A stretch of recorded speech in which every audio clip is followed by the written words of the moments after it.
জিন ভূতের দেওয়া চুড়ি আর টিপ পরছি। দেখেন তো আমার কেমন লাগতেছে। সেটা জিন ভূতটা জিগাও। থাক আর ঢং করতে দেবো না।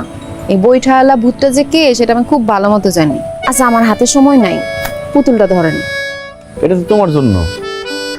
একটা আপনার কাছে থাকবো, একটা আমার কাছে থাকবো, ধরেন।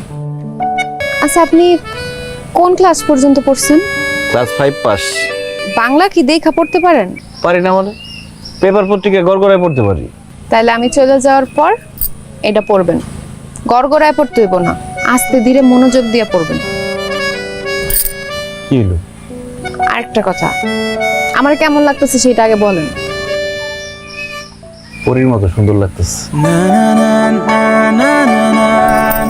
সিরাজ, আমার জন্য তুমি প্রতিদিন নদীর পাড়ে অপেক্ষা করো। আমি না আসলে নৌকা ছাড়ো না, আমারে কেউ কিছু বললে তুমি রাগ করো, বিড়াল হারাইলে বিড়াল খুঁজা দাও, আবার মানুষ রাইখা গেছে বলে চুরি কিনা দাও।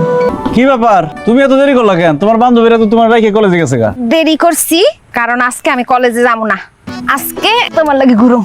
কি কর না কলেজে যাবো না মানে? এটা তো ঠিক না। ফাঁকি দিয়ে প্রেম করো ঠিক না, যাও কলেজে যাও। প্রতিদিনই তো কলেজ করি, একদিন কলেজ ফাঁকি দিয়ে যদি তোমার সাথে প্রেমই না করতে পারি তাহলে কেমন প্রেমিকা হইলাম আমি? এমন প্রেমিকা আমার দরকার নেই যে লেখাপড়া ফাঁকি দেয়। আচ্ছা ঠিক আছে, আমি কলেজেও যাবো না, প্রেমও করুম না, আমি বাড়িতে গেলাম গা। আচ্ছা আচ্ছা আচ্ছা আচ্ছা বুঝছি, প্রেম না করলে চাকরি থাকবো না।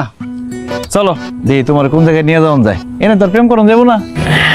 আমি নৌকা চালাই। না না, না, খবরদার এই কাম করুন দেবো না। ঘাট ভর্তি লোকজন আছে, যদি কেউ দেখে বলায় এই ঘাট থাকবো আমি আর আমার নৌকা থাকবো না। চলো দেখি তোমার নিরিবিলি কোন জায়গায় নিয়ে যায়।